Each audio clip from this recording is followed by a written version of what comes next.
মাটির চাকার থেকে গোলাপ ফুলের ঘেরান আসে। জিজ্ঞাসা করে, মাটির চাকা, তুমি কোনো মেশক আম্বার না, কোনো গোলাপ ফুল না, কোন ঘেরান পরিচয় দাও? মাটির চাকা বলে, আমি কোনো গোলাপ ফুল, আমি কোনো মেশক আম্বার, অন্য কোনো ঘেরান না, আমি একটা মাটির চাকাই। তোমার থেকে এত সুন্দর কেন ঘেরান আসে? বলে, আমি যেই জায়গায় ছিলাম একটা গোলাপ ফুল ফুইটা আমার সঙ্গে লাইগা ছিল। ওই গোলাপ ফুলের ঘেরান আমার ভিতরে ঢুকতে ঢুকতে এখন আমি সাধারণ মাটির চাকা নাই, আমি একটা গোলাপ ফুলে পরিণত হয়ে গেছি। সৎসঙ্গে স্বর্গবাস, অসৎসঙ্গে সর্বনাশ। বলেন বলেন বলেন বলেন। আপনি নামাজির সঙ্গে যদি উঠা বসা করেন, কিছুদিনের ব্যবধানে দেখবেন আল্লাহর ফজল ও করমে আপনি একজন নামাজি হইয়া যাবে। না ভুল বলছি? না ভুল বলছি? আপনি যদি একজন জাকিরিনের সঙ্গে উঠা বসা করেন, কিছুদিনের ব্যবধানে দেখবেন আপনি একজন জাকিরিন হইয়া যাবেন। আসতে কয় না ভুল বলছি? তাহলে কি এই আল্লাহর হুকুম মানা লাগবে, আল্লাহর হুকুম মানা লাগবে। এই জন্য আল্লামা রুমি রহমাতুল্লাহ নাম শুনছেন? জালালউদ্দিন রুমি বিশ্ববিখ্যাত আলেম ছিল, বিশ্ববিখ্যাত আলেম। তিনি বলতেছেন, খোদ বা খোদ মাওলানা রুমি নাশদ, তা গোলামে শামসুত্তিবরিজি নাশদ। আমি রুমি ততক্ষণ পর্যন্ত রুমি হতে পারি নাই যতক্ষণ পর্যন্ত শামসুত্তিবরিজির সাগরেদ হইতে, তার সংস্পর্শে সাগরেদ হইতে পারি নাই। কথা ঠিক না বেঠি? বর্তমানে এক শ্রেণী বলে মুরব্বী পীর লাগে কিতে। আরে লাগে কিতে, নালে নেকের পাল্লা ভারী করবা কেমন? আসতে কয় বলে। কথা ঠিক না ঠিক? এই রশিদ আহমদ গঙ্গী রহমতুল্লাহ নাম শোনেন নাই? এই কুতুবুল আলম যার উপদেশ ছিল, হ্যাঁ, 1 লক্ষের মতো তার হাদিস শুধু মুখস্থই ছিল। সুবহানাল্লাহ। হ্যাঁ, দেওয়ান মাদ্রাসার মুহাদ্দিস ছিলেন, বড় বড় শাইখুল হাদিস। তিনি যাইয়া সোহবাত ধরছিলেন কার? হাজী ইমদাদুল্লাহ মুহাজির মক্কি রহমতুল্লাহি আলাইহি। হাকিমুল উম্মাত আশরাফ থানভী রহমতুল্লাহ বিশ্ববিখ্যাত আলেম, তিনিও যাইয়া সোহবাত নিয়েছিলেন কার? হাজী ইমদাদুল্লাহ মুহাজির মক্কি রহমতুল্লাহি আলাইহি। কথা ঠিক না বেটি? আপনাদের এলাকায় পরীক্ষা করে দেখতে পারেন না? যারা সহিহ তরিকার সাথে জড়াই আছে তাদের আমল আখলাক, এবং যারা জড়াইয়া নাই তাদের আমল আখলাকে পার্থক্য আছে না নাই? না আমি ভুল বলছি? হ্যাঁ, আগে নামাজ পড়তো না 5 ওয়াক্ত ঠিক মতো, এখন হুশ থাকতে নামাজ ছাড়ে না। নাই? তাহলে কি উপকার হয়েছে না ক্ষতি হয়েছে? তাহলে কি লাগবে কি লাগবে না? তাহলে মানুষ সাথে বাঁচা যায়? বাঁচা যায় না। আর একটা শত্রু বলছি, নফসে আম্মারা। নফসে আম্মারার থেকে কিভাবে বাঁচবেন? আল্লাহ রাসূল সাল্লাল্লাহু আলাইহি ওয়াসাল্লাম বলেন, রজানা মিন জিহাদিল আসগর ইলা জিহাদিল আকবর। এ আমার সাহাবারা, ছোট যুদ্ধের থেকে বড় যুদ্ধের দিকে রওনা করলাম। সাহাবায়ে কেরাম বলেন, এ আল্লাহর রাসূলের চেয়ে বড় যুদ্ধ কোনটা? আল্লাহর হাবিব বলেন, নফসের সঙ্গে জিহাদ করা এর চেয়ে বড় যুদ্ধ। নফসের ধোঁকার থেকে বাঁচার জন্য জিহাদ করতে হবে। নফস যা বলে মানা যাবে না। নফস মন চায় না একটা মেয়ের সঙ্গে আড্ডা মারতে? আসতে কয় যায়? ও সব ফেরেশতা হয়ে গেছেন। হ্যাঁ, আল্লাহ রাব্বুল আলামিন বানাইছে হইল মেয়ে এবং ছেলেদের আকর্ষণ দিয়া। আবার একটা মেয়ে ছেলেদের সঙ্গে আড্ডা মারতে মন চায় না? হ্যাঁ, তখন আপনার জিহাদ করতে হবে। আল্লাহ নিষেধ করছে, আড্ডা মারা যাবে না। কথা কয় না? কথা ঠিক না বেটি? এখন নামাজে আলিশে বাজছে, জামাতে না যাই একলা করি, তখন বলতে হইবে না, এই জামাতে নামাজ পড়লে 500 রাকাতের সওয়াব পড়তে রাখাতে হয়, ওই কাজ হইবে না, এখন যাই নামাজ পড়তেই হবে জামাতে। কি করা লাগবে? জিহাদ করা লাগবে। জোরে কর, কি করা লাগবে? বড় অফিসার এই সামনে দিয়ে বস্তা বস্তা ঘুষ যায়, ঘুষ বস্তা বস্তা। কথা বুঝেন নাই? এই আল্লাহ রাসূল বলছেন, যে হারাম মালের রক্ত এবং গোশত তৈরি হবে তার জায়গা জাহান্নাম ছাড়া হবে না। তখন জিহাদ, যে আমি জীবন গেল ওই হারামের দিকে হাত বাড়াবো না। কথা ঠিক না বেঠি? এই জিহাদ করা লাগবে। এই জিহাদ করতে যাইয়া এই কারিমে লাগছিল কিনা, কারিমা কিতাব, হ্যাঁ শেখ সাদি রহমতুল্লাহ নাম শোনেন নাই? শুনছেন না শোনেন নাই? আল্লামা শেখ সাদি রহমতুল্লাহি আলাই তিনি বলতেছেন এই নফসের সঙ্গে জিহাদ করতে যাইয়া, কারিমা বেবাকশায় বারহারে মা কে হাসতা মাসিরে কামান্দে হাওয়া। হে আমার দয়ার মালিক, তুমি একটু আমার দিকে নজর রহমতের তাকাও। আমি নফসের সঙ্গে আমি অপারগ হইয়া বন্দী হইয়া গেছি, দয়া মায়া করে তুমি নফসের জিনজির থেকে আমাকে উদ্ধার করো। কি তাদের চিন্তা ছিল, চেষ্টাও ছিল। তোমার আমার চিন্তাও নাই, চেষ্টাও নাই। কথা ঠিক না বেঠি? এই শেখ সাদি রহমতুল্লাহি আলাইহি বলেন, সেহেল সালে উমরে আজিজাত গুজাস মেজাজে তু আজ হালে তেফলি নাগাস। এ আমার মালিক 40 বছর তো হয়ে গেল, এখন পর্যন্ত বাচ্চা বয়সের যে তবিয়ত চরিত্র এখনো পরিবর্তন হয় নাই। কথা ঠিক কিনা? চিন্তা করছে, চেষ্টা করছে। ওই আল্লাহর বান্দা সারা রাত খায় নাই, পেটের ক্ষুধা, পেটে কি জবর ক্ষুধা। হজরের পরে আল্লাহর হুকুম জিকির করা লাগবে না? আসতে কয় এখন আল্লাহর বান্দা জিকির করতে বসছে। ওদিকে পাশ দিয়ে মসজিদের বাহির দিয়া গরম রুটিওয়ালা ডাক দেয়, গরম রুটি, গরম রুটি। পেটেও জবর ক্ষুধা। রুটির কথা শুনলেই নফস বলতে আছে আগে রুটি খাইয়ে তারপর জিকির কর। আর সে বলতেছে নফস আগে আমি মালিকের জিকির করব তারপর খাবো। এখন রুটিওয়ালা তো ডাক আর ডাক, গরম রুটি। নফসেও কইতেছে খাইয়ে লো আগে, ও কইতে আগে জিকির করিয়ে লো। শুরু হয়ে গেছে যুদ্ধ। এক পর্যায়ে এখন নফসের সাথে পালিয়ে উঠতেছে না। এখন এক পর্যায়ে বলে, নফস তু মেরা খুদা নেহি মাই তেরা বান্দা নেহি। এ নফস তুই তো আমার খোদা না যে তোর কথা আমার শোনা লাগবে, হ্যাঁ? আর আমি তো তোর বান্দা না যে আমি তোর কথা শুনতে হবে। আমি আগে আল্লাহর জিকির করবো তারপর খাবো। এখন এলাকার লোকজন কয় খাইছে রে, এটা দিয়ে কাফের হয়ে গেছে, ও খোদাই তো মানে না। আইয়া তো উত্তম মধ্যম কিছু দেশে আলেমরা এসে বলে, ব্যাপার কি? এই লোকটাকে তো আল্লাহ মনে হয়, এ তো এই কথা বলার কথা না। জিজ্ঞাসা করে, ভাই কি হয়েছে? বলে, হুজুর বললেন না আমি সারা রাত খাই নাই, পেটে ক্ষুধা, আল্লাহর জিকির করতে বসছি।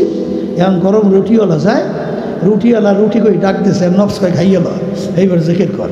আমি বলছি না আগে জিকির করবো তারপর খাবো। এখন শেষ পর্যন্ত দিক বিদিক পাই না, ওর লাগে পারিয়ে উঠি না। তারা বলছে, এই তুই তো আমার খোদা না যে তোর কথা আবার মানতে হবে। এই জন্য হুজুর বলছি।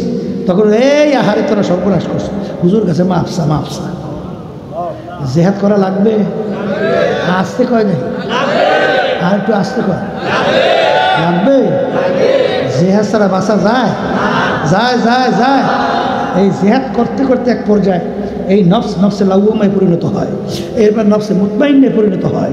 আর কিয়ামতের ময়দানে মালিক ঘোষণা করছেন, ইয়া আইয়ুহান নাফসুল মুতমাইন্না ইরজিই ইলা রাব্বিকি রাদিয়াতাম মারদিয়া ফাদখুলি ফি ইবাদি ওয়াদখুলি জান্নাতি।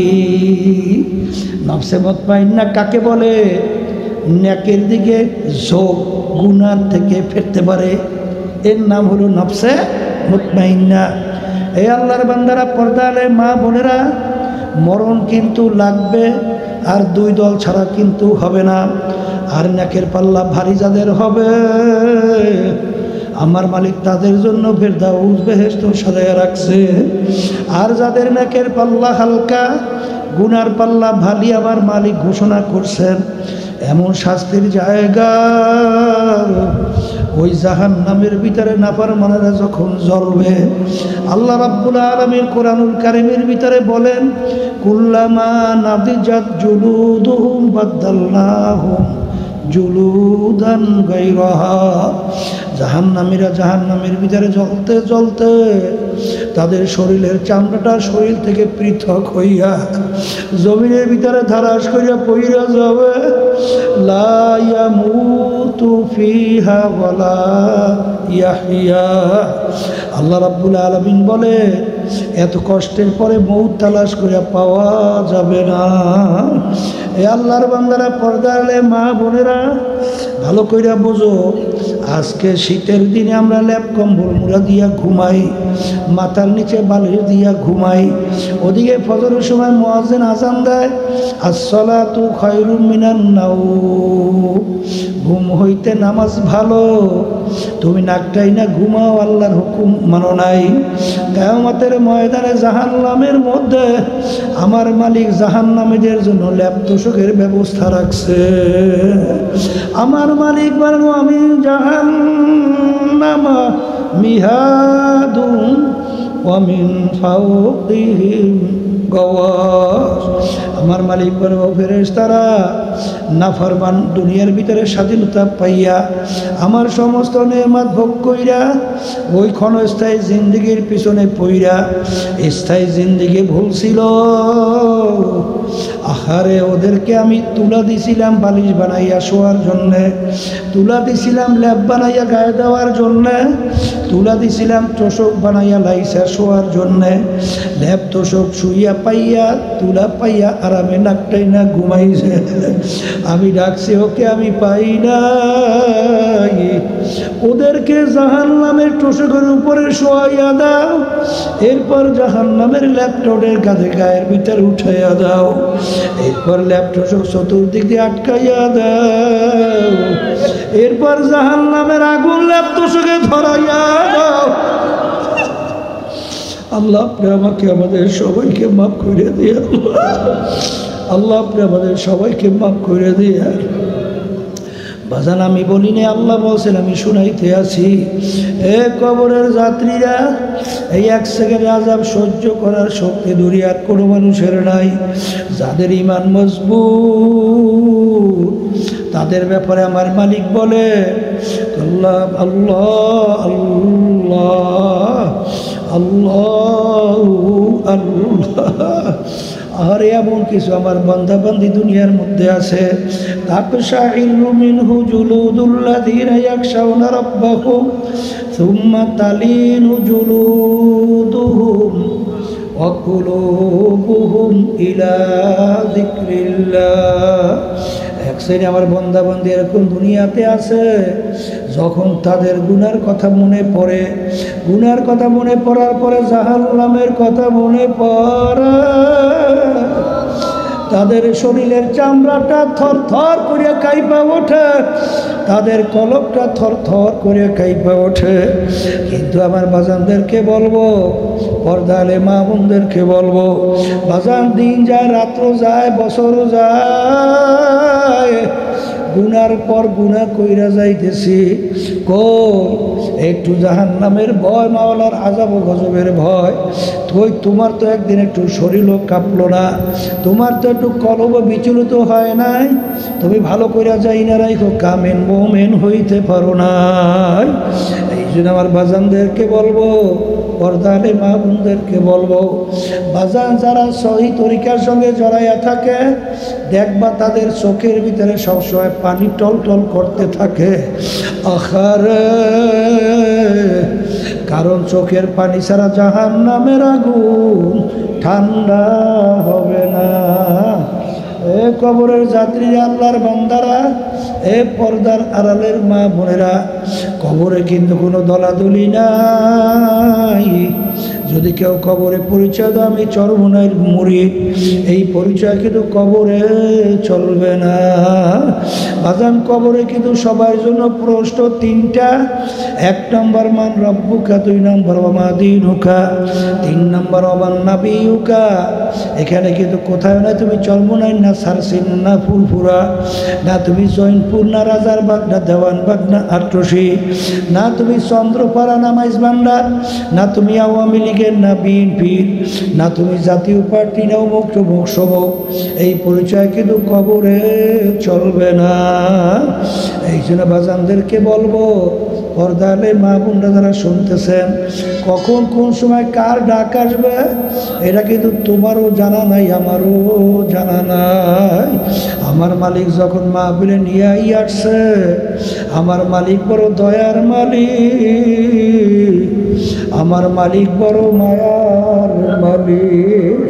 যদি আমার মালিকের কাছে দেলটাকে ভাইয়া দুই চোখের পানি ছাইরা যদি গুনার কথা মনে কইরা দুই মাপ চাওয়ার মতো চাইতে পারো, আমার মালিক শুধু মাফ করবেন তাই না, তোমার আমার গুনাহকে নেকের দ্বারা পরিবর্তন কইরা দিবে।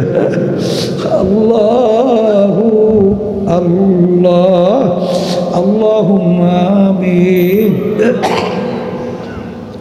হে ঘরের মেয়ে লোকেরা হাত উঠাও, গুনার কথা মনে করো, দুই চোখের পানি ফালাও, মালিকের দরবারে কান্দো আর মাপ চাও। যদি কান্না না আসে মনকে বুঝাও, ওরে মা একদিনে ঘরের দরজা দিয়ে নতুন বউ হয়ে উঠছ, কত মেয়ে লোকে শরবত খাওয়াইল, কত মেয়ে লোকে বাতাস করলো, আবার এমন একটা দিন আসবে এই ঘরের দরজা দিয়া মরা লাশ হইয়া বের হওয়া। ছেলে কানবে মামা করে, মেয়ে কানবে মামা করে, জবাব তো আর দিবা না। আল্লাহ আপনি মাঠের দিকে চাইয়া দেখে আপনার বন্দারা কিভাবে কান্দে। মালিক আমাদের ছেলে মরে নাই, মেয়েও মরে নাই, গুনাহ করে বসছি রে, মাফ করে দেন গো মাওলা, মাফ করে দেন। আল্লাহর বান্দারা জোর করে কান্দে, জোর করে কান্দে। সন্তান মারা গেলে চোখে পানি আসে, সম্পদ নষ্ট হয়ে গেলে চোখের ভিতরে পানি আসে। তোমার আমার গুনার কারণে যে জাহান্নামের আগুন জ্বলছে, ওই জাহান্নামের আগুন চোখের পানি ছাড়া ঠান্ডা হবে না। আল্লাহ যাদের ইসলাম মাহফিল হইল, যারা মাহফিলের জন্য চেষ্টা খাটনি সাহায্য করলো, আমরা যারা মাহফিলে উপস্থিত হয়ে গেলাম, আমাদের সবার উপরে খাস মেহেরবানি নাযিল করেন আল্লাহ। আল্লাহ আমাদের আম্মা আব্বা আত্মীয় স্বজন যারা এই অন্ধকার কবরে শুয়ে রয়েছে, সবার কবরকে বেহেশতের বাগান বানায় দেন আল্লাহ। সুবহান রাব্বিকা রাব্বিল ইজ্জাতি আম্মা ইয়াসিফুন ওয়া সালামুন আলাল মুরসালিন ওয়ালহামদুলিল্লাহি রাব্বিল আলামিন।